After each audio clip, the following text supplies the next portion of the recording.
Good morning, everyone. Mackie here. It is 9:01 a.m. on the 23rd of February, 2026, and just dropped on my lap by the beautiful people of Sheep Esports. In fact, let's just call it the crypto people of Sheep Esports, of course. They decided to drop this absolute bombshell of a news. And if you thought last of the Tonus being the LEC is bad enough, boy, oh boy, you have nothing going against this. They say that the new EMEA Masters format will be tied to the Esports Cup World Cup qualification. Yes! Let me just break this down just a little bit in case many people do not understand. The EMEA Masters champion could qualify for the Esports World Cup. Yeah, that's right. That's right. We are not mincing words. We are not hyperbole, of course. It is actually going to happen. Let it all break this down, of course. This is leaked, of course, but let's all break it down. So, so at the center of the changes is a new online qualifier for the Esports World Cup, where teams will earn their spots through competition online previous editions, which rely on invitations. The EMEA Masters Winter Edition will serve as the first qualifier to determine the two best ERL teams and will serve as phase one. So if you look at this beautiful table, of course, they will kick off on March 9th. I think I have the date right. Yeah, March 9th. And if you look at the phase, of course, you got the EWCQ phase 1 with total 36 teams, will be playing three stages. Top two teams will qualify for the phase 2. And then the LEC Spring Champion, so they're going to do their regular spring split, of course, to qualify for the EWC. So nothing changes in the LEC front, of course. Nothing changes in the LEC front. It's still the same 10 teams. For phase 2, it will be the 10 LEC teams with the two ERL teams, and the top two teams will qualify for the EWC. Yeah, that is wild, I guess. And then you got the three EMEA teams and 13 from all over the world with a prize pool of $2 million with all these Saudi sports watching money. I just can't. But we're going to go dive deep. Now, the second qualifier, as I mentioned before, will be involving all the 10 LEC teams and the two best ERL teams from the EMEA Masters Winter Edition. And unlike last year, which lasted 1 week, this thing will run into multiple weeks and three stages that will overlap the ERL spring split. My goodness, the EMEA's guy good as Riot decided to shift the goalposts just a little bit. Now, let's break down all the phases. First, the revamped EMEA Masters phases will run from March 9th to the 21st. And in the first stage of qualifying for the Esports World Cup, the tournament will play across the three different stages, with ultimately the two ERL teams that advance to the next step with the EWC qualification. 36 teams will be at the event, and all will qualify through the usual Masters seeding, of course, and distributed 2 to 4 slots of ERL depending on the league strength. Like the ALFLs, you get like 4 slots, and then your NRLs, you get like at least one. That's just the way the world works. Now, on March 9th will be 4 best-of-3 series, and the stage will see the champions of the top 8 ERLs by the 2024-2025 EMA Masters rankings, and they will face one another. They are from the LFL, the NLC, the LCEC, and the NLFL, the NLC, the LES, and the Prime League will have to select the opponents from the 5th to 8th rankings of those champions. And the winners of these matches will go straight to the upper bracket round 2, and the losing teams will drop to the group stage. And the teams will be placed in group 5 and 8 to be played later on one day. Now the group stage will kick off on the 10th of March to the 15th, with up to 32 teams divided into 8 groups of 4. And all these groups will be played in double elimination, GSL side. All matches are best of 3, and the regional protection will be applied to the draw to prevent teams from the same league, meaning too early in the competition. So it's kind of like you can't have LFL teams facing off against LFL teams. One team in the group will advance to the playoffs. So groups 1 and 4 will take on place 10 to the 14th, and groups 5 to 8 will go to March 11th to 15th. So this is how the group stage will work. Now each group will play 4 rounds across 4 days, 2 to 4 matches taking place simultaneously. And the seeding details, of course, that Carmine Core Blue will enter the tournament directly in the group stage as the LFL's 4th seed. So there's that. To the playoffs. And the playoffs will bring together 12 teams in a double elimination bracket using a mix of best of 3s and best of 5 series. Of course, regional protection will do in upper bracket round one, and the overall bracket schedule will mirror the one used later in the EWCQ Phase 2. Matches were played across several days during March 23rd to April 21st, and notably, the first four rounds will take place in correlation with the ERL spring split, when matches scheduled on Tuesdays, which is not a great day to host League of Legends as per viewership standards. So this is a double elimination: top four teams from the champions round, and then top eight from the group stage. So the first four winners from the four major regions against the best four major regions, of course, and then top eight from the group stage. And now, a big rule for the LEC Academy teams. Not the LEC teams, not yet, the Academy teams. Now, because the LEC Academy teams are often going to be the strongest in ERLs, the tournament rules includes a contingency scenario to ensure two eligible ERL representatives can still advance. If Academy teams block the standings in a way that makes it impossible to clearly determine the second eligible ERL team, an additional decider match will be played. And this could happen, for example, if the first eligible ERL team finishes between first and fourth, while other eligible ERL teams ended up between fifth and sixth and seventh and eighth. Now, if that happens, there'll be a series on April 18th at 14:00 CET after the LEC broadcast. Well, actually before the LEC broadcast, and they'll determine the second ERL team advances to the next stage. So in case any craziness happen, like Carmen Core Blue or Los Hereticos in the now no longer the Super Liga, of course, but there's a new league that has been owned by some other people, of course. They will be a deciding match, of course. And now we get to phase two. And this is going to get real interesting.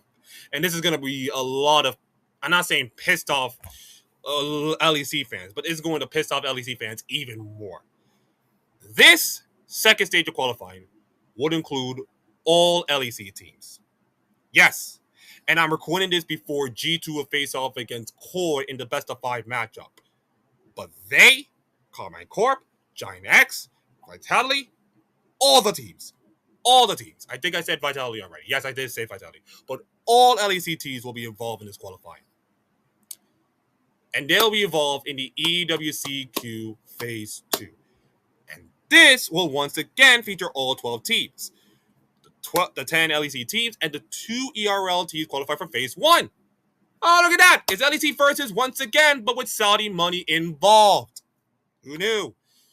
This tournament will use a seeded double elimination bracket with both best of threes and best of five matches. Now, the seededs will partially based on the final LEC versus standings.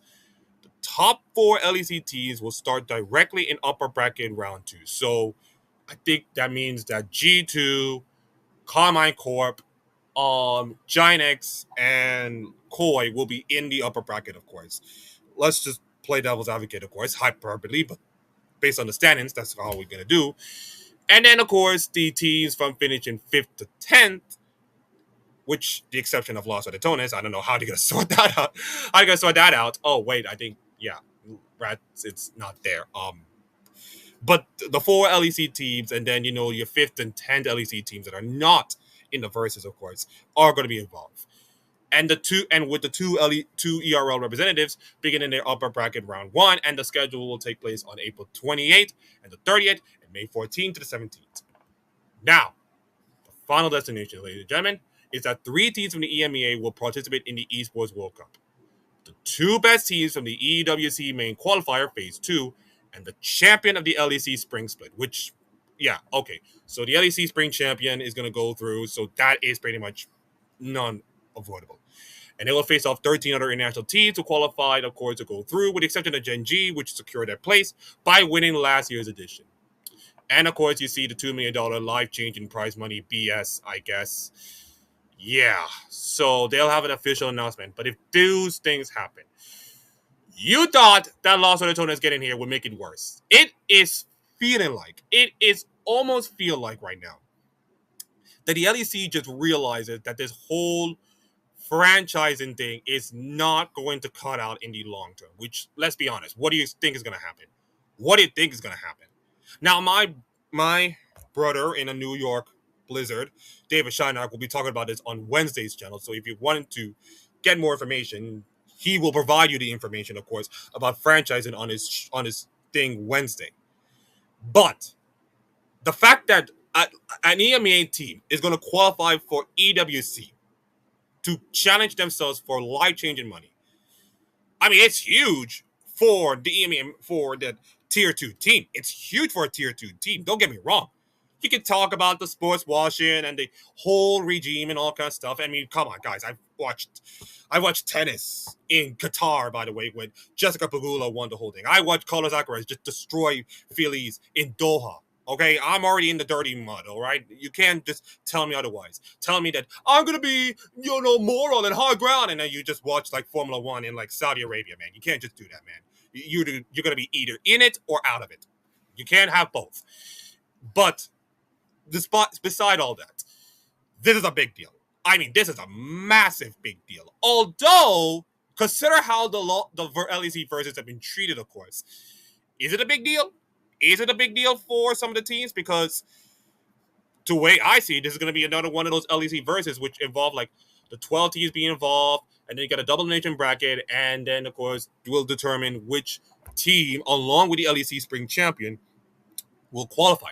Now, what will happen if the LEC Spring Finals win the LEC Spring and then, of course, qualified based on this? Would you get the second place team, of course, or the third place team, of course? The spot, that might happen, of course. That might happen.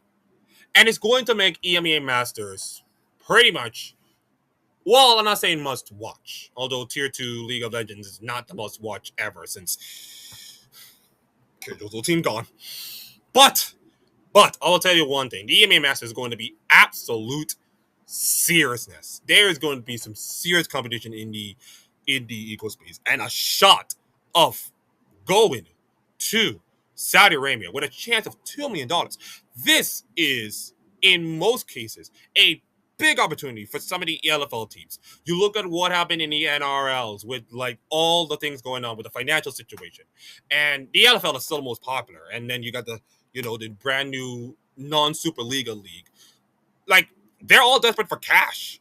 Like, say all you will about all these things, but they are all desperate for cash. Every single EMEA Masters team is so desperate for cash. And you're going to see a lot of rosters changes, a lot of things, because they just want the bag. The bag is probably much the only thing that matters right now, especially in the world of esports right now. I mean, let's be honest. Fnatic, you are broke as a dog right now. You need this cash. You don't tell me otherwise.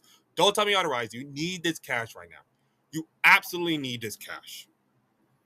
And I think, this is going to have ramifications throughout all of the EMEA things. And probably, consider the circumstances we have dealt right now with the whole franchising thing, it's going to make, a lot of people scratching their heads is like, wait, what's the point of franchising anyways? What's the point of all this franchising? What's all the point?